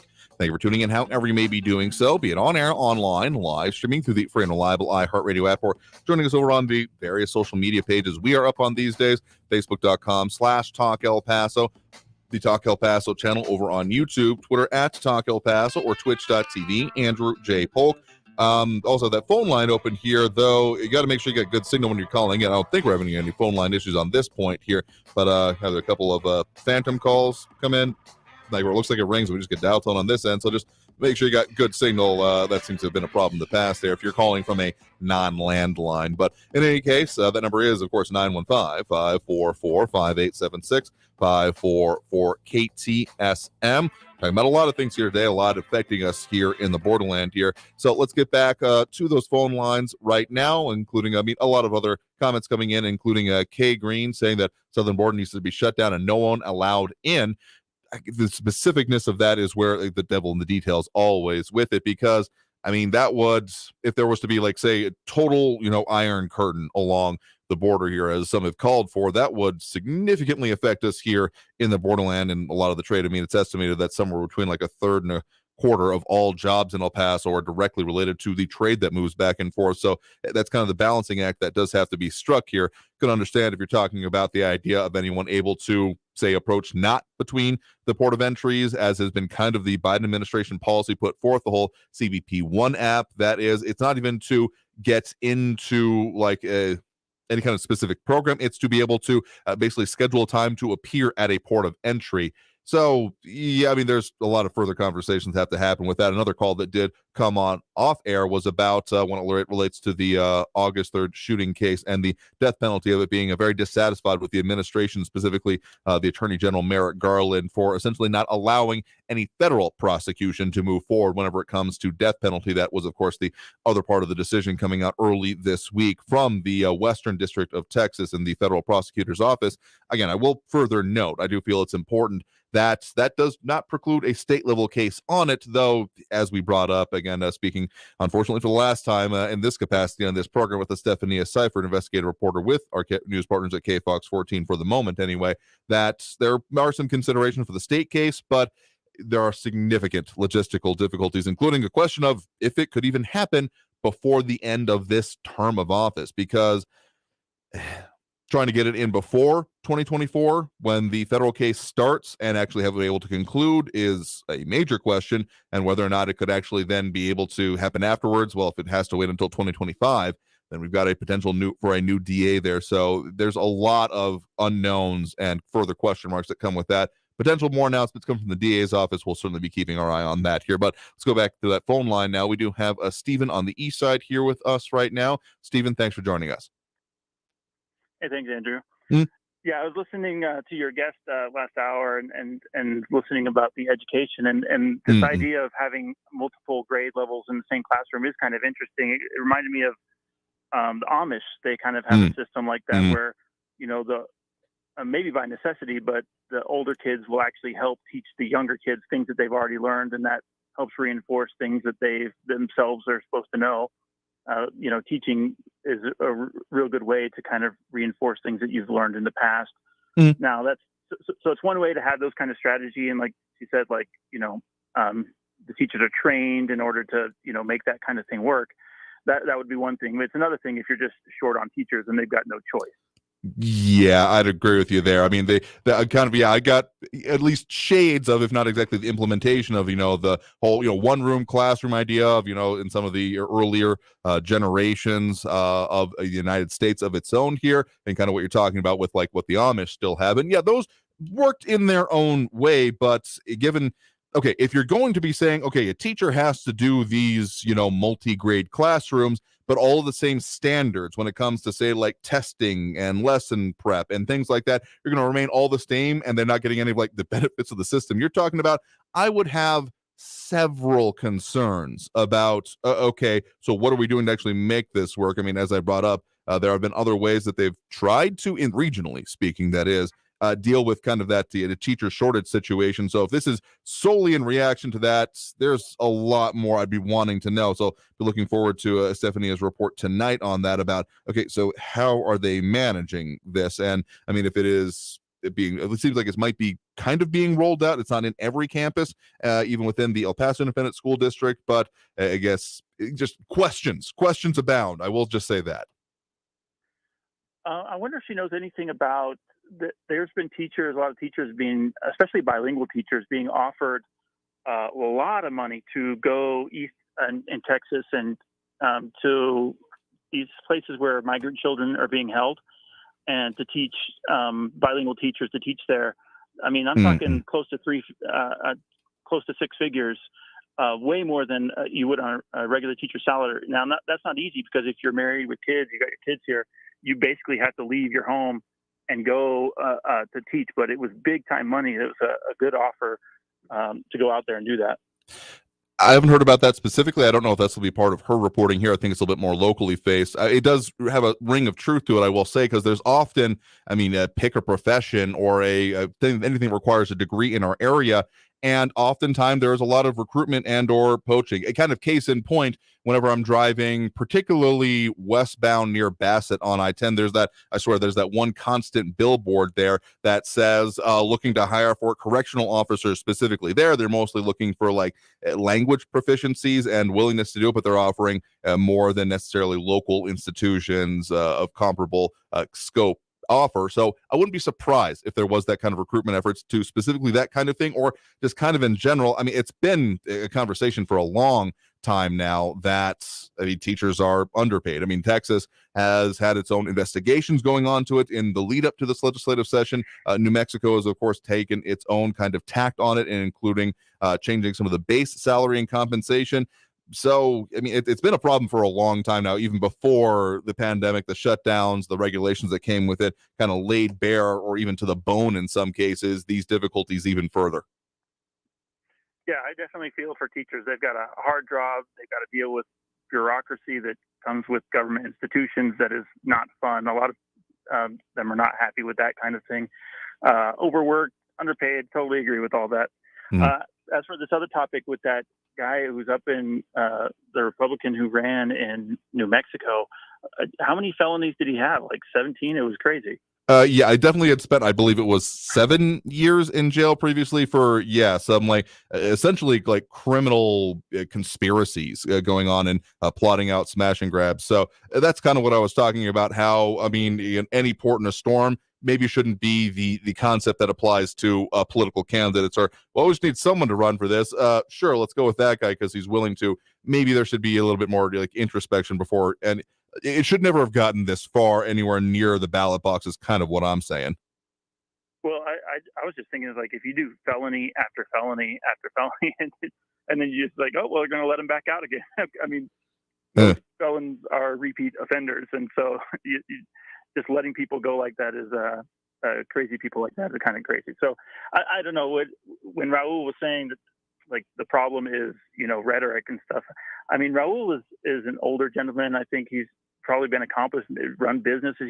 He should know a little bit better, to be a little bit more introspective and realize that a lot of the rhetoric is not just on, quote, the other side. I mean, I thought it was really entertaining to see Trump's lawyers in the impeachment show a video of all these Democrats saying all these threats and things that were far more threatening than anything that he ever said. I mean, and Chuck Schumer saying that the Supreme Court justices are going to reap the whirlwind, and then all these people go to the Supreme Court justices' houses, which is totally illegal, but they allowed them to do it. I mean, to be so unaware, situationally unaware, as an adult grown man who should know more and be able to kind of weigh both sides and see things from a bigger perspective, it shocks me every time he calls that he's so unaware.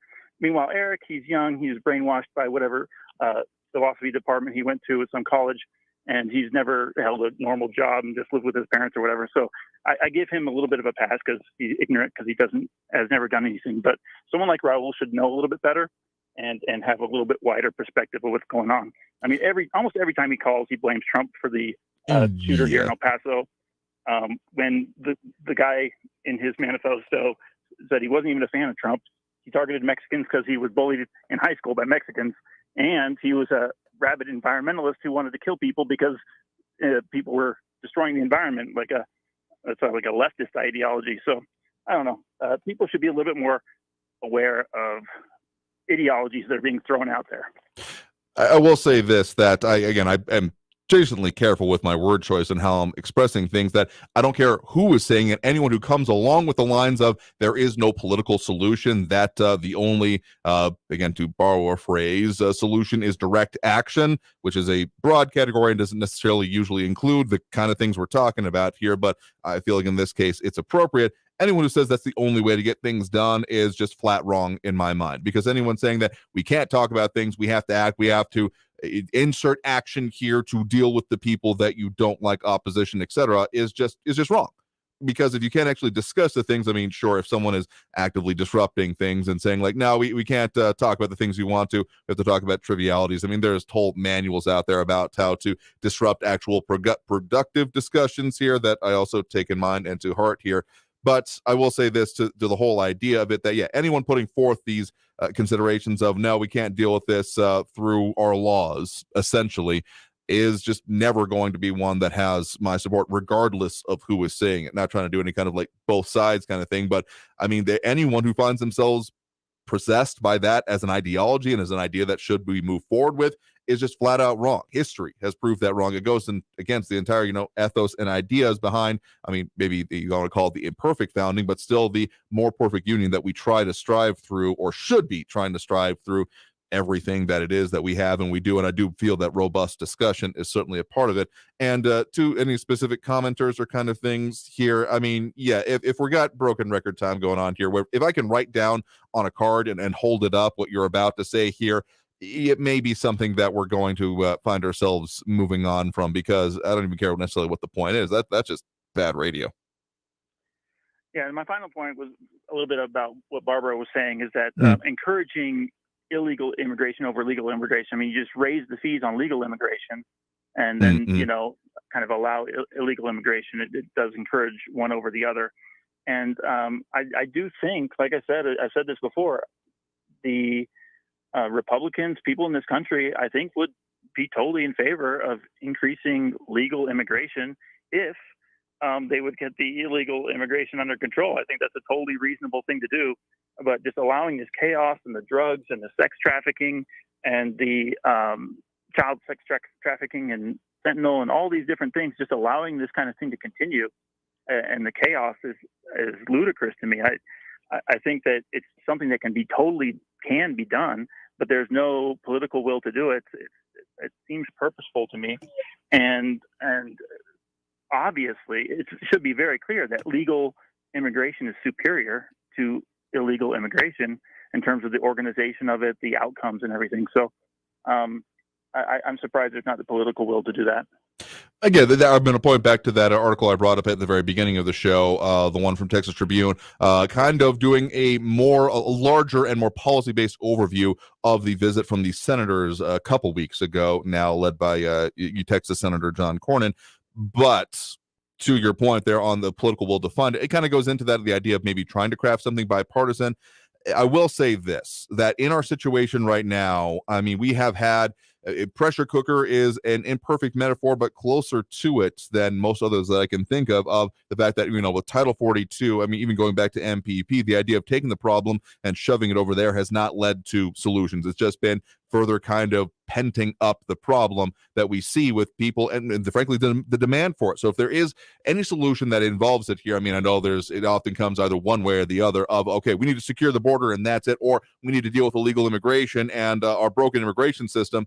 But either one of those solely kind of falls short in my mind, because sure, there's no reason that we should not have a border system with the technology that is available, that we cannot know every person, frankly, animal. I mean, sure, that might be getting a little egregious, but it's possible. We have the tools, we have the technology, and we certainly should have the funding to be able to do that on pretty much all of the frontiers of the U.S., to use an antiquated phrase here. But if you're not dealing with then the pressure that comes along with it, then you're just going to be, well, we keep seeing the smuggling attempts even beyond. I mean, the border crossings and people, wading across have certainly been a feature and a focus in our area. But like it was a part of the news update right now that came over Trans Mountain, that ended up someone crashing into a neighborhood not too far from my high school. I think Franklin is, if it was near Red and Rustler, when I heard that right.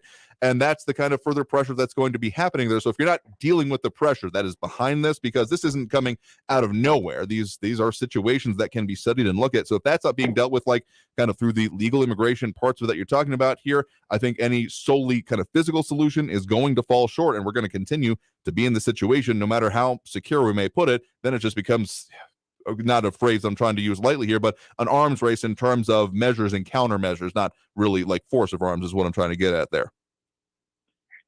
Yeah, I agree. Well, have a good evening. Yeah, sure thing. Thanks for the point in the call. You have a good one there. All right, I think we have time for, okay, if I'm dropping calls there today, I apologize here. We had another caller on the line there, but tell you what we're about to do for that next break right now anyway, and we'll get to some more of the comments. Tell you we got coming up for you on the program, so stay tuned. More Talk El Paso after this break here on News Radio 690 KTSM. We'll try to squeeze in one more if we can there. So the number one more time, 915-544-58765 for KTSM. But back after this break with more Talk El Paso here on News Radio 690 KTSM.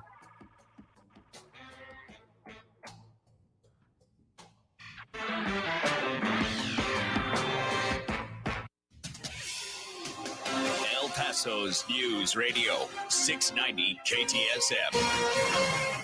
Hello, everyone. This is Robert Olguin with your KFOX 14 news update. Friends and colleagues continue to honor the memory of Greg Allen, the longtime El Paso police chief who died suddenly. According to city officials, Allen died yesterday while undergoing a medical procedure at a local hospital. Allen served as the El Paso police chief since 2008. He served with his hometown's police department since the 1970s. El Paso Mayor Oscar Leeser says that El Paso has lost a great leader. Greg Allen was 71. Funeral arrangements are pending. A vehicle chase that started on Trans Mountain Road ended in northwest El Paso with an SUV crashing into a home. The vehicle crashed into a home on Porterhouse Court just off of Red and Wrestler. According to DPS, the driver was identified as Frederico Ceniceros of Juarez. Ceniceros was charged with human smuggling. Authorities say 5 migrants were in the SUV. 3 were taken into custody. 2 others got away. This has been your KFOX 14 news update. I'm Robert Olguin. News Radio 690. Traffic all day.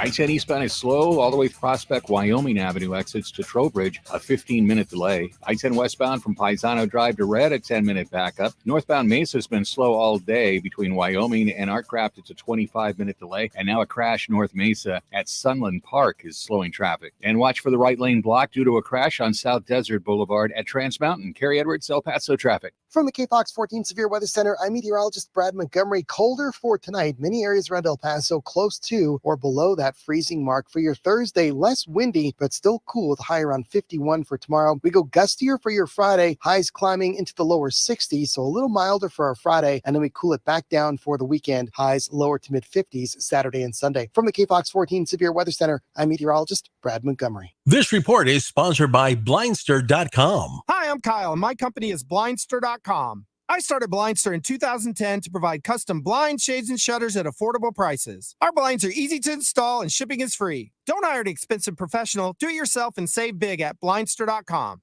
Hey, El Paso, Ivan Ochoa, General Manager from Sunland Park Chrysler Dodge Jeep Ram Fiat. Thank you, El Paso and surrounding areas, for helping us be El Paso's #1 volume dealer in new Chrysler, Dodge, Jeep, and Ram sales in 2022. Our goal is to ensure that everyone gets the best deals and exceptional trade-in offers so we can be #1 again in 2023. Trade in and trade up for less during the Start Something New sales event at Sunland Park Chrysler, Dodge, Jeep, Ram, Fiat. For a limited time, get super low 2.9% APR for 72 months on new 2022 Ram trucks. Super low 1.9% APR on 2023 Jeep Grand Cherokees and get $3,000 off MSRP.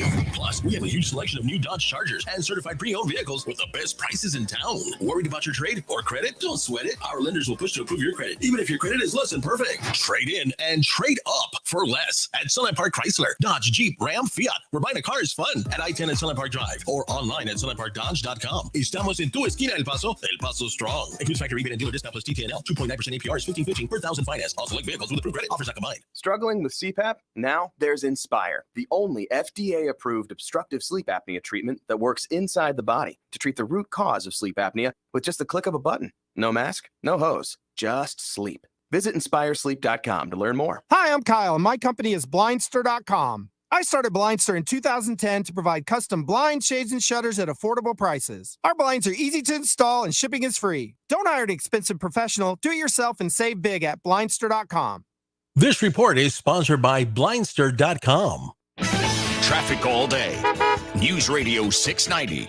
On the 54 Patriot northbound and Trans Mountain, a multi-vehicle accident is all the vehicles up on the left shoulder. I-10 eastbound from Prospect to Trowbridge, 11-minute delays through the downtown area. I-10 westbound from Paisano Drive to Red, still a 9-minute delay. North Mesa Street northbound at Sunland Park, an accident with police on the scene, and traffic is still slow North Mesa between Wyoming up to Artcraft, 15-minute delays. Kerry Edwards, El Paso traffic. This report is sponsored by blindster.com. Hi, I'm Kyle, and my company is blindster.com. I started Blindster in 2010 to provide custom blinds, shades, and shutters at affordable prices. Our blinds are easy to install and shipping is free. Don't hire an expensive professional. Do it yourself and save big at blindster.com. Attention Bachelor Nation. He's back. The host of some of America's most dramatic TV moments returns with the most dramatic podcast ever with Chris Harrison. During 2 decades in reality TV, Chris saw it all. And now he's telling all. It's going to be difficult at times. It'll be funny. We'll push the envelope. But I promise you this, we have a lot to talk about. Listen to the most dramatic podcast ever with Chris Harrison on the iHeartRadio app or wherever you get your podcasts. Hey, Texas, there are approximately 950,000 individuals in Texas living with a serious mental illness, which is an individual risk factor for severe COVID-19. If you or someone you know is living with a serious mental health condition, such as schizophrenia, major depressive disorder, or bipolar disorder, make sure they know where to go this holiday season to stay safe and healthy. Visit covidvaccine.texas.gov to find resources and location information for vaccine providers near you. Stay healthy, Texas.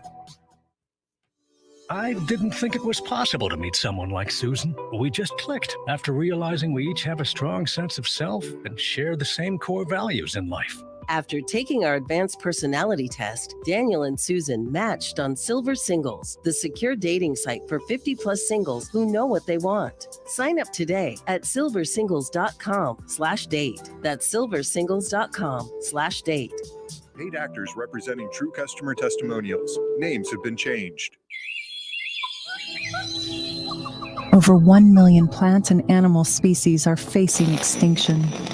International Animal Rescue are working tirelessly to help them. This December, our world leaders meet to decide their fate, and we're asking them, are you listening? Join us at www.internationalanimalrescue.org now, and together we can give animals a fighting chance. News Radio 690 KTSM El Paso. Live from the KTSM AM 690 studios, it's Talk El Paso with Andrew J. Polk. To be a part of the show, follow on Facebook at facebook.com/Talk El Paso. Now here's your host, Andrew J. Polk. Thank you all so very much for joining us here for Talk El Paso, airing live on News Radio 690 KTSM. I've been your host, Andrew J. Polk. Okay, we got one more quick call we're going to get through on the line here just because I thought I was accidentally dumping the call here, but do have one more that's been trying to get on for a minute here, so we kind of dealt with a couple of those breaks here. So just right at the end of the show here, last call we're going to take, we do have Luis in Isleta with us right now. Luis, thanks for joining us. Oh, Andrew, thank you for taking my call. Yeah, sure thing. Happy to get you on here after that's a little bit of phone tag. Okay, yeah, not sorry. Hey, listen, Andrew, the last caller that just called the young man, I believe Steve from the East. I think that there's a big difference in the Biden and the Trump. I think that is obstruction and cooperation. And I think that unfortunately Trump has dug himself a hole with all the obstruction he's done on that matter. So I think there's a big difference. I wish people would really, zero in on that. The second thing is, so then this young man, did I understand him right? He's against legal immigration? In favor of more legal immigration, but against illegal immigration, I think is the point he was trying to make. Okay, right. So then, unfortunately, it seems that the Democrats get all the blame on drugs that are that the Border Patrol stops, all the illegal immigrants, the Border Patrol stops. and you know where I'm going, Andrew. These numbers are pretty high of all the drugs they and all the illegals. I would say that they're doing a great job. You know, I don't agree with the Border Patrol Association, which is their union, harping on endorsing this candidate or that candidate, and then people take that too hard. You know what I mean? People take that too hard. That all Border Patrol agents are voting one way or another. Sure. Right? Mm-hmm. We got to have legal immigration. We've got an aging population. These people, unfortunately, what's going on in Central America, and these people coming over all at once, it's kind of a hard pill to swallow, but it's a reality. I will say, that kind of gets to the pressure part of it here. That, I mean, you can do all the physical solutions that you want. I still argue that for simple border security, if that's what you want to focus on, the idea of just like border wall building, it's not going to meet the demand and the needs of what you are here. But even just those aspects of it, just focusing on the security aspect, will leave that other side unaddressed and kind of set up maybe even more explosive situations with this pressure continuing to build. So that has to be a part of it in my mind. Yes, and if you recall, Andrew, the Democrats, when I'm, and I don't mean to bring up the ex-president, but he's the only one that was talking about border walls. And sure. Well, that's not true. Bush put up a border wall here that, by the way, I was against just because there are good neighbors over on the water side, but it's always built. But that's what the Democrats were saying. We have the technology to have better surveillance, to have better, and the Republicans just didn't want to do that. I think you can agree with me on that. The Democrats, Schumer and all these people, they wanted all this technology. Why a wall when we have all this technology? So we can agree on that. I think it got more than a little bit kind of mixed up in the whole implications of it, that of any physical barrier, because it does require some physical technology to have drone base stations or sensors, that any of that ended up being kind of unpopular during the duration of the previous administration, because it was any kind of physical infrastructure ended up being kind of conflated with that. So I think that conversation got confusing during the last administration, but there's been some talk of investments going in during this one, but anything concrete, at the very least, bills coming forth, has not been forthcoming yet. I'm hoping we can, but we'll see how this current session goes. Let's hope so, brother. Thank you for taking my call, man. You have a great evening. Yeah, sure thing. Thanks for the point in the call. Glad to be able to get you on there. Hoping I wasn't dropping that. No, you're the man. Thanks, man. All right, sure, that thing there. And with that is going to do it for our show for today. So, other things coming up for you again. We're going to be talking a little bit more about this legislative session, because there's a lot going into it, and some of the priorities, some audio, of course, from the inauguration from Governor Greg Abbott that I have not been able to get to yet. Significant in its own right, as both tells what may be coming during this and the potential for future special sessions. If you remember last time around, about 2 years ago now, how it was the year of the legislature that never ended. But in any case, more of that and a whole lot more to come for you. So thank you to everyone that did tune in, call in, comment, participate in the show in any way, because seriously, being able to talk about the things that affect us here in the Borderland are important. That's what we'll keep doing every Monday through Friday, 4 to 6 p.m. So until then, until next time, stay safe out there. Look twice for motorcycles when out on the road, and have a great evening, y'all. We'll see you tomorrow.